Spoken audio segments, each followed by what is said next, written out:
Hrona Viachhâh program sai tu kuzu Bipa Jesu Christa Hmotaopazy ichanu ai atanalcha bihai khipaleta mate Hmotaopazy pa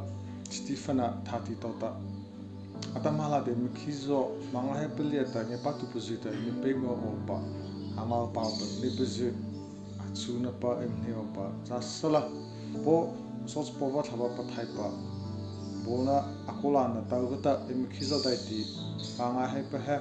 aposolema of the khakina ichala che MB kona thlai opeleta panna pasele va ut heba achapavata re pasebova uta chacha bimheta vore khanata Jesu khata pachupa apostol barholina atlepa neita anapatu satupa Juda iskari de ko khacha apo osota athiha tapa imepana anava khata apostol barhol khoze khata chisa pakha atlepa rupa amanai chacha Hmotaopazy bakha chaw hleithei tota sino chachuru imre jakhecha emmawa chacha amma cha mathia acha amatondazi khacha biha imre titin pana pohota pacha isila haliata anav juda vota rupa mathia he Hmotaopazy tota hnolala biha eba imren leta pachupa parhol hina tapa akora limana leta parhol hina releta apolopana acha eta pakha improve leta inkopana opa bemo Juda iskari thihatlo ta khajema pachupa parhol hina he ako tapata arati arete tapa he rina vaje thaipa nata lo impanhatlo le chakhecha lo rumania patipa ma thaitupa acha pa chata ema pana pusia opte vore papa acha Stiphana ma akola pathonda panao patacha a background achanta imhore opa chasala Jesu avala kiata abi taipa pentiko na ta thapa thaipa voto opa avoto hlana khata abi pi hawhta mi patu pazuna ta apostol parhol nazicha sukhaleta apomo aita cha pentiko na cha thapa pathaicha votlota thapa thai voto wachta ana ahatu pazi tua cha babita thapa thai ta ma bi khai ho ta pa Hmotaopazy metola ten ma cha khe mo cha thapa thai voto na pentiko na ta sta Christa thehei na thati phacha chaw pathoita chakona rai am hria pazolema pentiko na ta thati pham chan to ta chi sa tho am pi pathi nge patu verhile te ma bai chi tapa Jesu pita Johos now Charita Christa Thehina Thati Pachawa Dam Daihti Apostles in the Mark Tosata Tlabotaita Bieta Kazawa Amnata Upavasting a patu for by Chile Maita Nepatu for Pole Maita Apostles Chata Katsa Nepatu Navacha Christa Thati Pa Savata Valeta Mahona Rai Dechina Rai Hria Ita Thati Pam Chade Chaleveta Amnibo Mahona Taita Amakuleta Nepatu Tiva for by Chana Zicha Amaleta thapa thaipa upavata amkurezi phata adure ita mauze pasaiko ita amamhan hevazi kha zoa ita amazona tu kha apostolzi hawhta vopi ita apostolzi khata amama vopingeva so vongeva zikha ngepatu solozin ha khata amapaimon le ma hawhta aluma de chide phapathon elita khata apolavazi hawhta amapaimon ma hawhta raita kho khtinge patu zikha dure kota ya pacha kota chapathai am chithana le ma hawhta amna Daihti ma ita chaw kha dure te ita adure kota beva chinaleta plo mekha phota pakhaita johos amrai runava amakhaita na eke ita pulevata amon hevazi zota avothopu kheva apostol zita vomanechva cha ngepatu vopo pulma pavachata Raruna amako tu patho.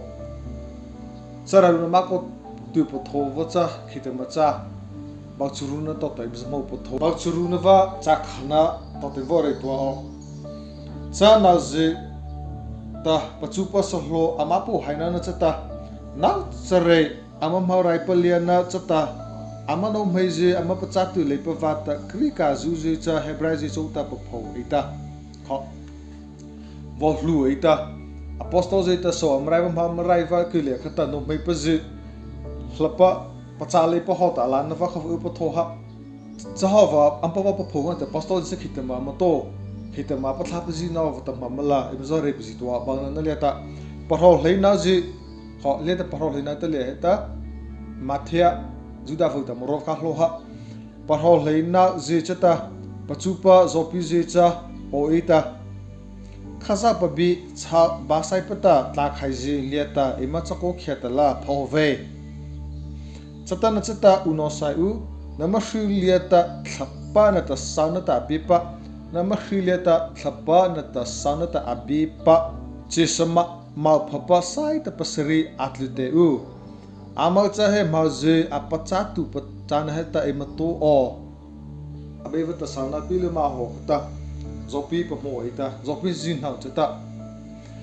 Krista thati phat chawa basai vata hewa ma raiva ma ho na rai deita tai mkhriav he asuveina chisa pasri thapapa biva na sanata bipa ma chinan helepa ma saita pasri thliula amal chahe chakona ra hria ita kemaula Krista thati phat thahina thati phat chhauna ra imkhria pazu o tapata zopi zin ha khata amre zopi ta khitama amvopli khitama vore pizitoa kema de kwacha thachapa nata bi chapata emile ma o taita zopi ta khitama ple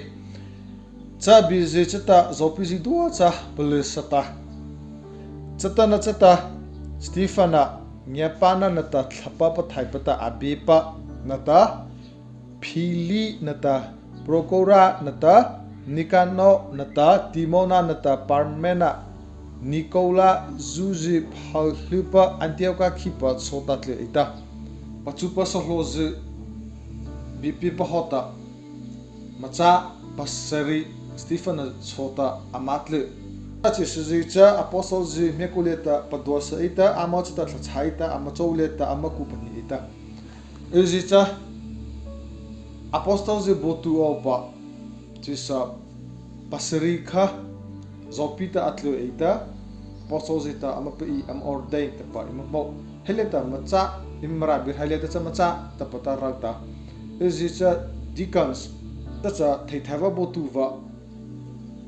tapa ta amamha viacha khewrai cha sala ma impana thai ota panyasa sila Stiphana cha thapapa thaita abipa sauna ta abipa chisa machina anhelipa acha tapa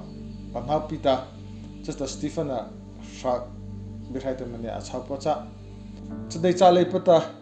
bal charu chachirina imhoja kheje hawta Stiphana cha no phana na ta malto thaina ta bita chis liata malna apazi na ta panhasana rawnangai ta pazi to ta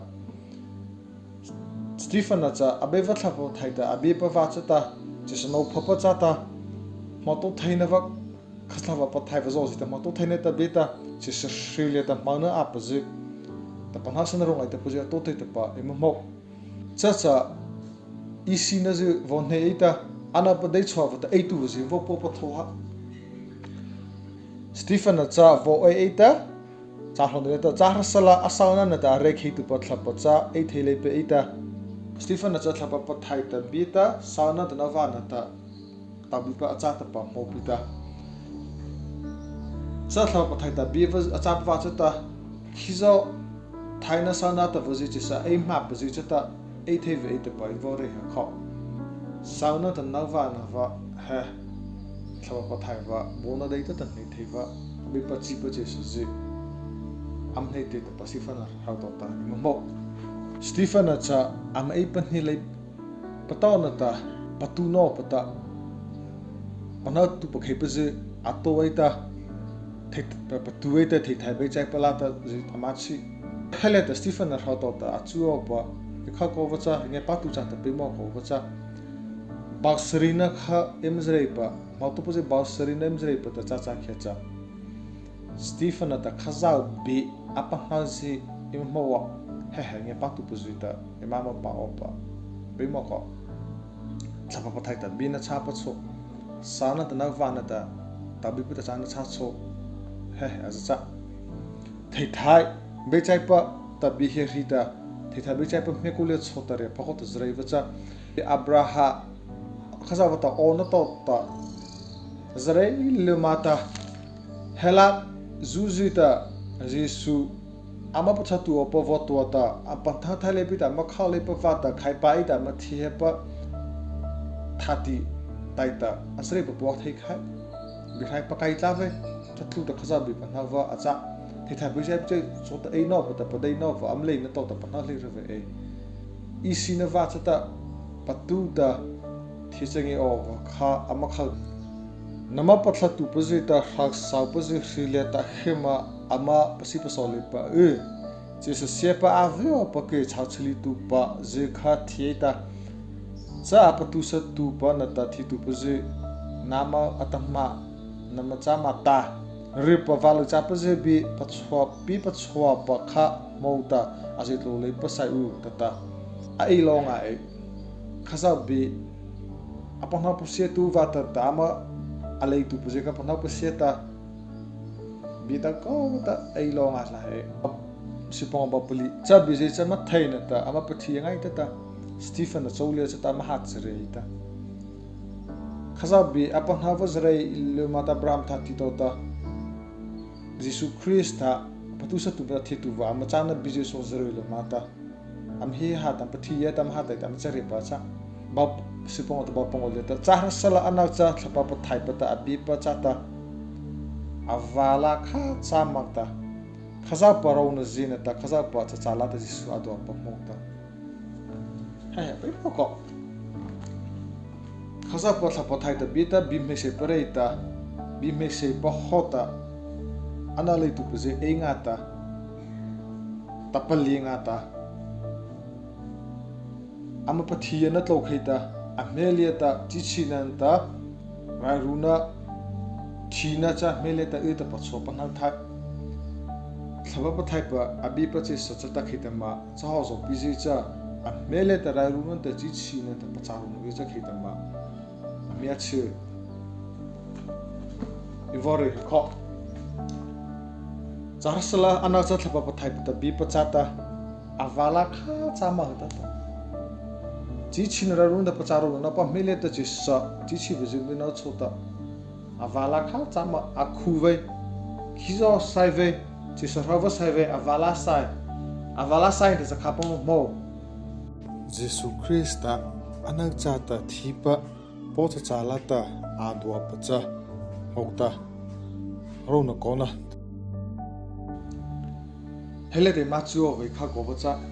ke mo chok yam khizo mangai pa sa isila corona tapita ha richi chiwa chata kono dai ma ona vozi nge patu je im to te hota pa ho khuthelipta adei chirai fieta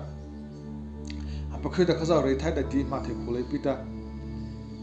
Daihti hupawa Daihti chichi vele te upita tama second wave manga hai pita a thaiv nam reda cha third wave so thaita kotlo ta fata avachli no vozi bize ko po ita However, Daihti ru Daihti chichi vata mnia hadeta mnia votlo thungana haina heta hizo me masai ma rela me masai ma he khame masai Stiphana ho heta chola avala sai tu chai su ta pa vore khamaita avala asai tu pa thaba pa thai bona ta nge pa tu thab thai bi ba chisita avala kha chai masai pa cha khecha happy mo Jesus Christa na kha chi mo pita cha ta chi chin ra no photo wo zo cha to po thai no ta Tlarau na nya pa na va hmuhnawm cha atama Daihti liata nge pa tu te bangi ngai ta pa cha avala Stiphana ta kha cha sa Yesu pa cha te u ava pa hipa mo na ta khaza pa cha la ta che sa sa po do pa cho e mo ta osipang ba chirim le to khito ta pa po ita alo ta vo ita kho Stiphana khito ta chadai po ita alo ta ma vo chatan chita alo ta vo ita Stiphana ta abai pa jisu e thlapa lama ta pata abai pa padalta pasi churuna apa khupa nei ta oprangai ta pata abai pe he amam to pa malai pe he amacho le ta mo pa phosa khu ta zabire khai patana ta amo ta Stiphana holiday mo pa avala kha cha saita jisu ke mauta jisu Hmotaopazy cha Tharau na ta bita ria phana ta ama bite emkizo phangai bleheta avala misalip cha khila thlaza na ta bi pita ria china ta bi pita just anxiety depression zumani apithe china zu chata emsi sava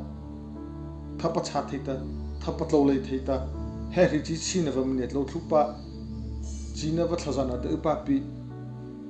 panhina ta thayo va chari ma pi avala emsai cha khecha jisu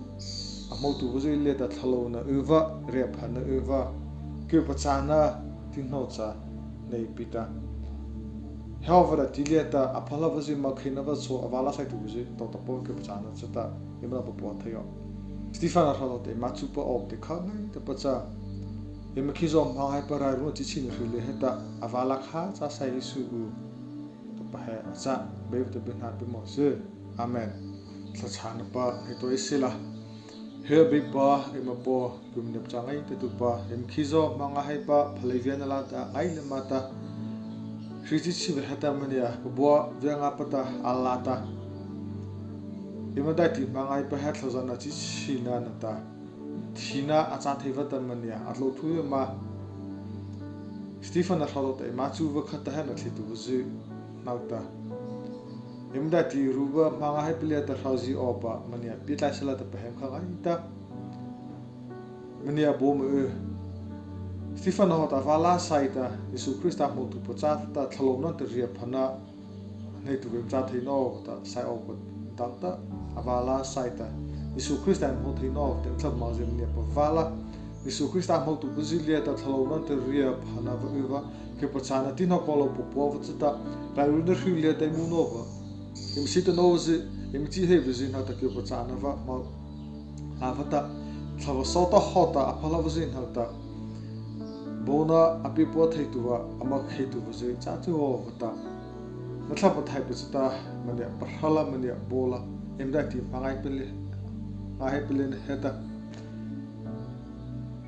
ava pholala emara mane votlu hem Yesu Christ amoti chahia amen